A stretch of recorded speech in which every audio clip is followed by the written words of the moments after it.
Mae yna le I ymweld ag Amgueddfa fawr. Ond cofiwch bod rhaid I ni achebu tocyn ymlaen llaw. Mae llawer i'w weld fel y castell, Brynhawn a mwy, a llawer o gwestiynau ddiddorol fel pam, pryd a phwy. Ailgodwyd pob adeilad o'r llawr fan I fri uwch fy mhen. Brics, cerrig, gwellt a hyd yn oed adeiladu pren. Drwy'r prif adeilad yr awn ac allan i'r awyr iach. Pa ffordd I fynd? I'r chwith neu'r dde? Edrychwch ar y map fach. Dwi am fynd ffordd yma, lawr y llwybr tuag at y twlch moch. Ond gredwch chi byth be welais I? Tŷ sy'n hollol goch. Melyn bompren, y felyn lle roeddent arfer yn gwneud blawd.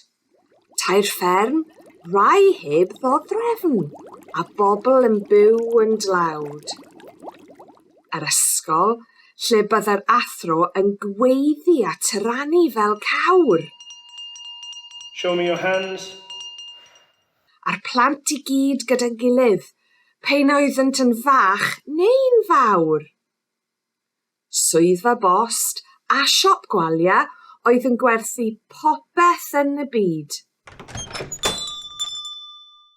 Cymaint o adeiladu, dwi ddim yn gwybod fydd amser I gweld nhw I gyd. Ffermdau, eglwys a capel lle byddai pobl yn canu yn y côr.